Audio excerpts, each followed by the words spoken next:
If you hear a voice within you say, "You cannot paint," then by all means paint, and that voice will be silenced.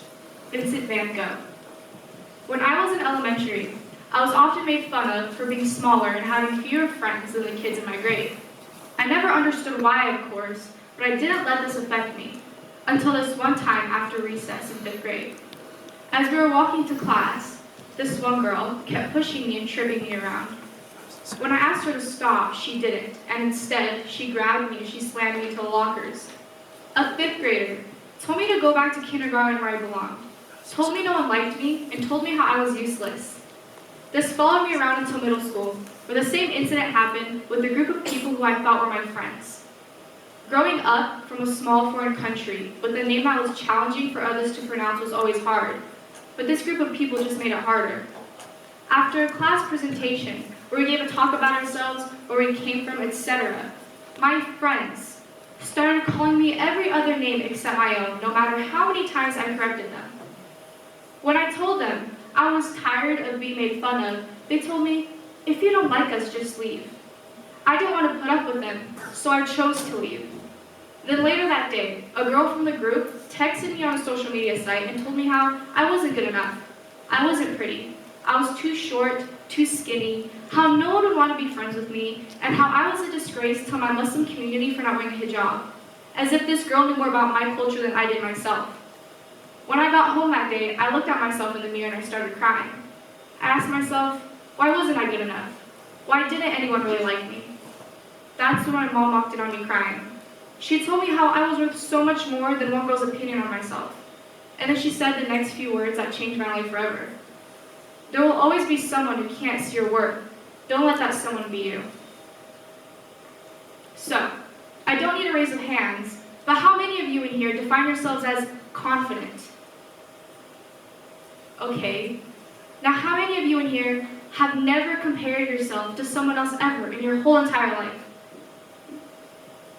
Self-confidence, defined from the dictionary as being content with who you are, mentally and physically, or in other words, loving and accepting yourself for who you are mentally and physically. So what can low self-confidence lead to? Well, low self-confidence can lead to creating self-hate. Self-hate is characterized by the feelings of anger and frustration about who you are and not being able to forgive yourself for the smallest mistakes. Low self-confidence can lead to becoming a people pleaser. You'll do certain things in a certain way to feel loved, accepted, and respected from the people around you. Low self-confidence can lead to creating this fear of trying. You'll doubt your abilities and you'll avoid challenges. I gave a survey out in our school to about 80 students, and in result, 1 out of 4 people don't define themselves as confident. And every single person, except 3, on that survey said that they often found themselves comparing. 75% said that they found themselves comparing when they're in school or in public places. And the other 25% said that they found themselves comparing when they're alone or on social media. So, why do some have low self-confidence? The number one reason is that we're often comparing. The second reason, people think that having self-confidence is being cocky.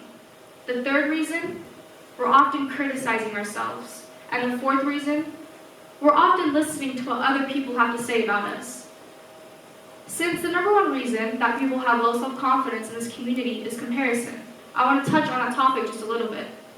If you think about it, we compare everything in our lives. The way we look, our incomes, and even our own individual successes. But comparing often results in resentment, and it distracts us from our own joy, as Theodore Roosevelt once said. And as we all know, comparisons tend to be unfair, and it puts your focus on the wrong person. So, how do you start loving yourself? Well, if you want that change in your life, then you have to work for it. Your worth doesn't depend on other people's approval. Accept that everyone is different. Forgive yourself for your mistakes, and instead of criticizing yourself, give yourself positive affirmations. The only person's life you can control is your own. So stop comparing. Pursue the greater things in life. Compete less and appreciate the things around you more, and if you feel the need to compare to yourself. And then my all-time favorite, change the story. If your mind is fixed on all the negative outcomes of your life, then that's all that you're going to get. Try shifting your perspective, since there are so many positive outcomes in every story. Beyonce once said, "Your self-worth is determined by you. You don't have to depend on anybody else telling you who you are." Being bullied made me gain self-confidence by accepting that everyone is different and taking baby steps towards self-love. And every single person in this room here tonight is beyond amazing and beautiful in their own way. So, tonight, before you go to bed, I want you to look in that mirror and I want you to say to yourself, there is always someone who can't see your worth. Don't let that someone be you. Thank you.